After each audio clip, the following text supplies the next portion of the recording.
অজানা আতঙ্ক। এখানে সবকিছু দেখা যায় না, কিছু অনুভব করতে হয়।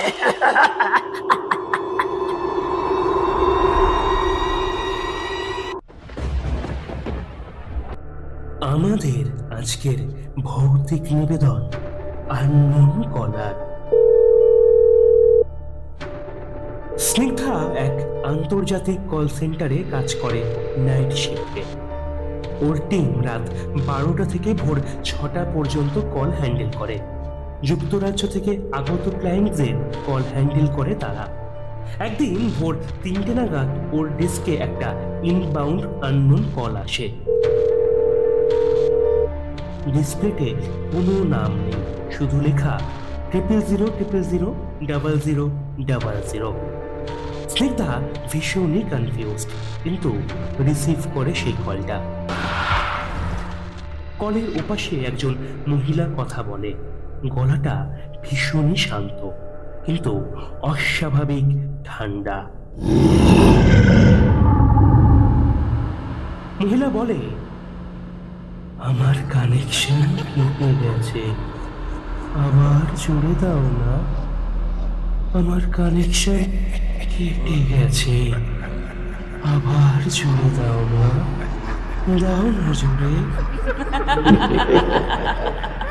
স্নিগ্ধা বলে, ম্যাডাম দয়া করে আপনার আইডিটা বলবেন, আমরা ট্র্যাক করব। ওপাশ থেকে কোনো আইডি আসে না, শুধু আবার সেই একই কণ্ঠস্বর।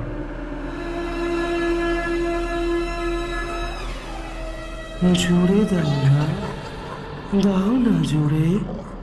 আমি তো এখন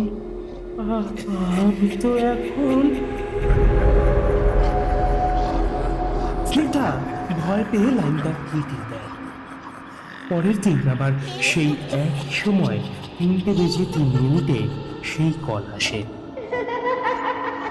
এবার মহিলা বলে, এত কেটে দিস না, এত কেটে দিস না। আমি অনেক কষ্ট করে এই লাইনটা পেয়েছি। আমার কানেকশনটা শেষ হওয়ার আগে আমায় শোন, আমায় কেটে দিস না।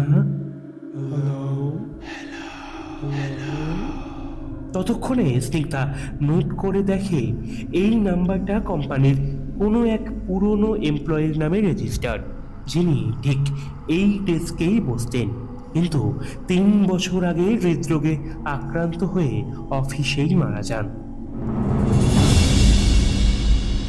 এবার স্নিগ্ধার গায়ে কাঁটা দিয়ে ওঠে।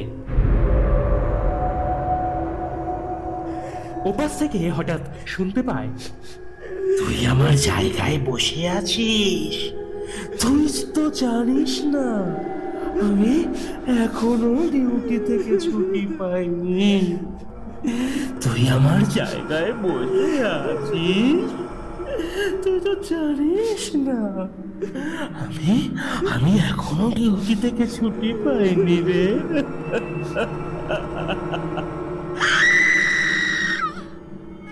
সেই রাতেই স্নিগ্ধা ডেস্কেই ঘুমিয়ে পড়ে। সকালে উঠে দেখে ডেস্কে রাখা ফোন নিজে থেকেই ডায়াল করেছে সেই নাম্বারে,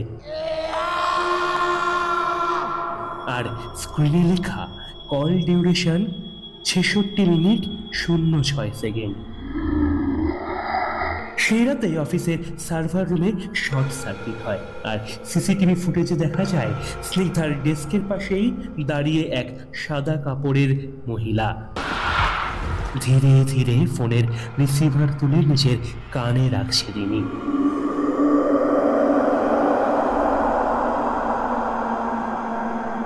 আর এই ঘটনার পর স্নিগ্ধা আর নাইট শিফটে যায়নি, কিন্তু অফিসে এখনো মাঝরাতে মাঝে মাঝে সেই ফোনটা বেজে ওঠে, আর ওপাশ থেকে শোনা যায়, আমার কানেকশন শেষ হয়ে গেছে, কিন্তু ডিউটি এখনো বাকি।